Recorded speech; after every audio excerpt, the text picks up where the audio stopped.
मृत्यु के बाद जब एक पिता की भटकती आत्मा ने अपने ही बेटों को संपत्ति के लिए लड़ते देखा, तो गरुड़ पुराण के अनुसार उस आत्मा की सबसे बड़ी इच्छा क्या थी, यह रहस्य जानकर आपकी भी आंखें भर आएंगी।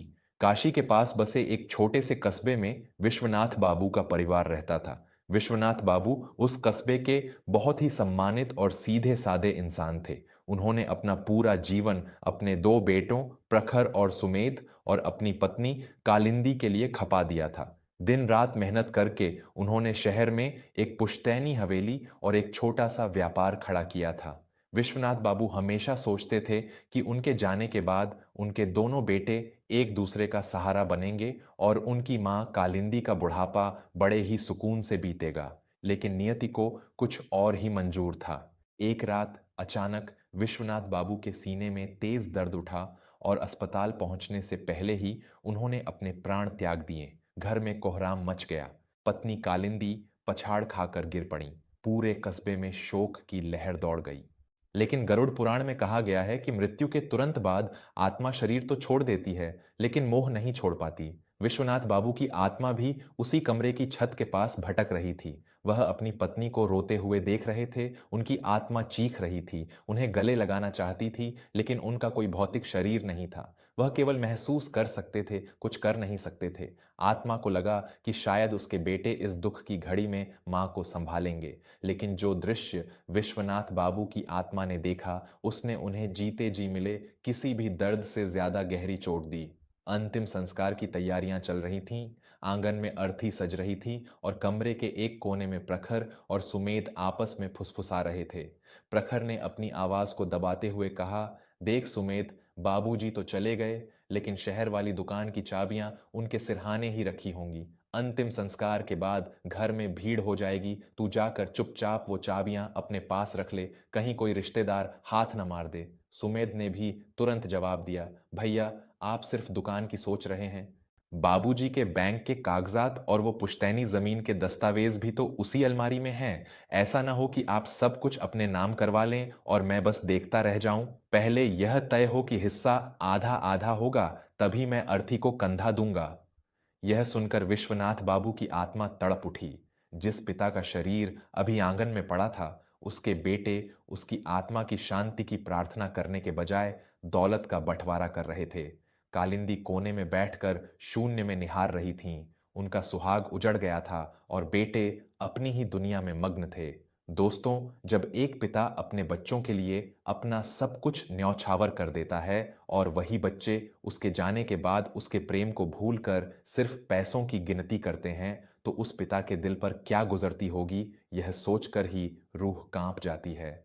अगर आप भी मानते हैं कि माता पिता का स्थान दुनिया की किसी भी दौलत से बड़ा है, तो बिना एक पल गंवाए हमारे वर्मा स्टोरीज चैनल को अभी सब्सक्राइब करें। आपका एक सब्सक्राइब हमें यह विश्वास दिलाता है कि आज भी दुनिया में रिश्तों की कद्र करने वाले लोग मौजूद हैं। वर्मा स्टोरीज से जुड़कर इस परिवार का हिस्सा बने, क्योंकि यहाँ हम सिर्फ कहानियां नहीं, दिल के जज्बात सुनाते हैं।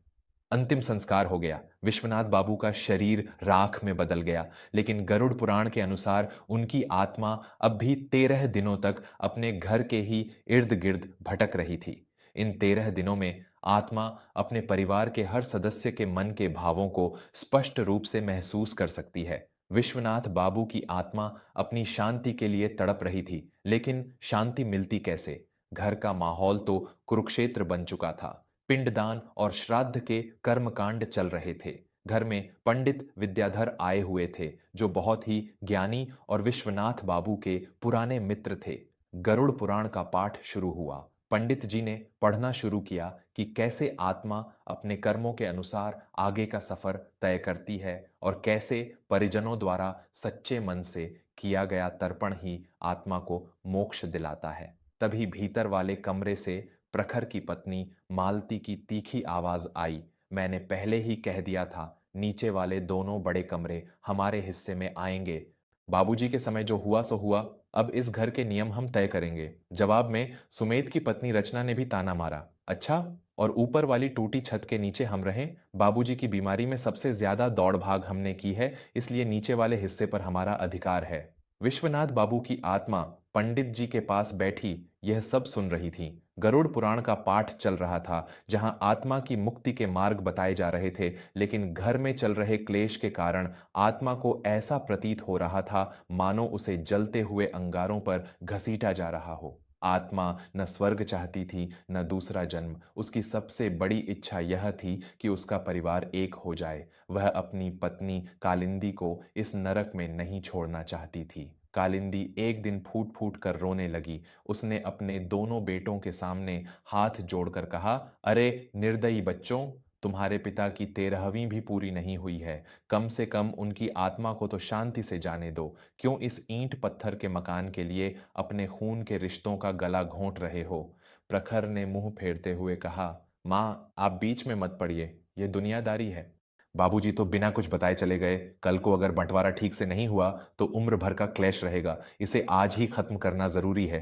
मेरे प्यारे श्रोताओं, जब एक माँ अपने ही बच्चों के सामने हाथ जोड़ती है और बच्चे अहंकार में अंधे हो जाते हैं, तो वह घर उसी दिन श्मशान बन जाता है। क्या आज के युग में रिश्तों की अहमियत सिर्फ कागजों और जायदाद तक सिमट कर रह गई है? अगर आपके दिल में भी अपने परिवार और माता पिता के लिए सच्चा प्रेम है, तो अभी वर्मा स्टोरीज को सब्सक्राइब करें।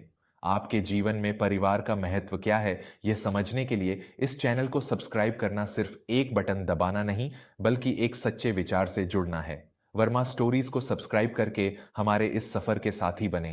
13वें दिन की सुबह थी। घर में महाभोज की तैयारी हो रही थी, लेकिन प्रखर और सुमेध के बीच बात हाथापाई तक पहुंच गई थी। दोनों ने फैसला कर लिया था कि आज भोज के बाद वे घर के बीचों बीच दीवार खड़ी कर देंगे।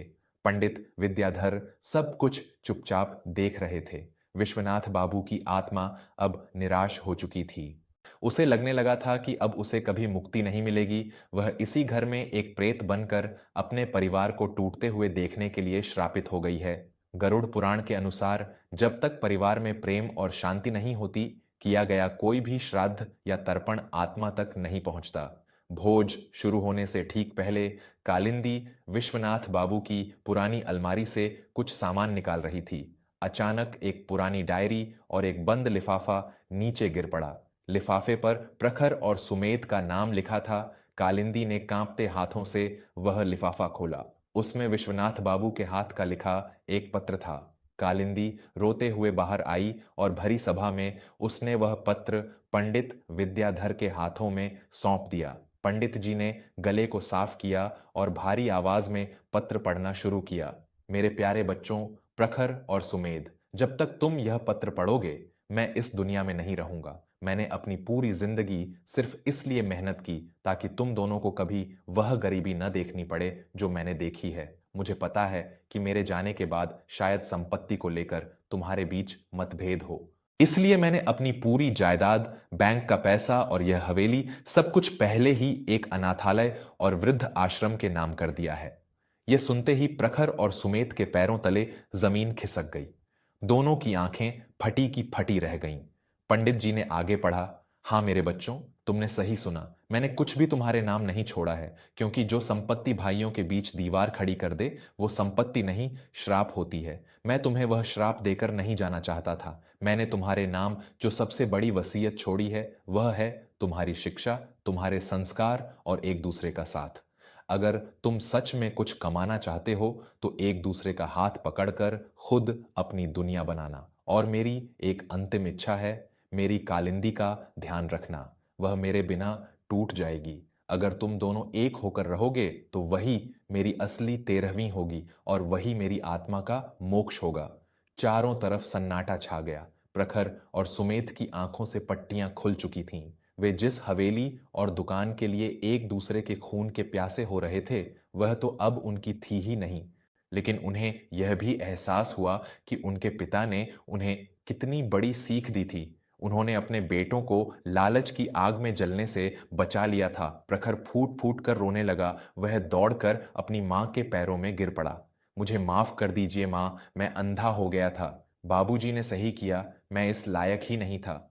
सुमेध ने भी आगे बढ़कर अपने बड़े भाई को गले लगा लिया और रोते हुए कहा, भैया, हमें कुछ नहीं चाहिए।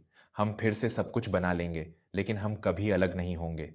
हम बाबूजी की दी हुई इस शिक्षा को कभी नहीं भूलेंगे। दोनों भाइयों ने अपनी माँ को बीच में बिठाया और उनके आंसू पोंछे। घर की बहुओं को भी अपनी गलती का भयंकर पछतावा हो रहा था। उन्होंने भी आकर कालिंदी से क्षमा मांगी। उसी पल जो पिंडदान उन दोनों भाइयों ने एक साथ मिलकर पूरे सच्चे मन और पश्चाताप के आंसुओं के साथ किया, वह सीधे विश्वनाथ बाबू की आत्मा तक पहुंचा। आत्मा को जिस तृप्ति की तलाश थी, वह उसे मिल गई। गरुड़ पुराण के अनुसार मृत्यु के बाद आत्मा की सबसे बड़ी इच्छा किसी स्वादिष्ट भोजन या स्वर्ग के सुख की नहीं होती, बल्कि यह देखने की होती है कि जिन अपनों को वह पीछे छोड़ आई है, वे आपस में प्रेम से रहें। विश्वनाथ बाबू की आत्मा ने एक अंतिम बार अपने हंसते रोते और एक हुए परिवार को देखा। उनके चेहरे पर एक असीम शांति छा गई। आत्मा ने संतुष्टि की एक गहरी सांस ली और अनंत प्रकाश की ओर अपनी यात्रा पर निकल पड़ी। उन्हें मोक्ष प्राप्त हो चुका था। दोस्तों, मृत्यु एक अटल सत्य है, लेकिन जो रिश्ते हम जीवित रहते हुए बनाते हैं, वही हमारी असली कमाई होते हैं। जायदाद और पैसे तो यही मिट्टी में मिल जाएंगे, लेकिन परिवार का साथ ही जीवन का असली धन है। माता पिता भगवान का दिया हुआ वह आशीर्वाद हैं, जिनकी कीमत उनके जाने के बाद समझ आती है। अगर विश्वनाथ बाबू की इस कहानी ने आपके दिल के तारों को झकझोरा है और आपकी आंखों में नमी ला दी है, तो कृपया जाने से पहले वर्मा स्टोरीज को जरूर सब्सक्राइब करें। आपका एक सब्सक्राइब हमें ऐसी ही मार्मिक और जीवन को सही दिशा दिखाने वाली कहानियां आप तक पहुंचाने का हौसला देता है। हमेशा याद रखें, परिवार से बड़ा कोई तीर्थ नहीं। वर्मा स्टोरीज को सब्सक्राइब करें, इस परिवार का हिस्सा बने और हमेशा अपनों के साथ प्रेम से रहें। अपना और अपने माता पिता का ख्याल रखें। धन्यवाद।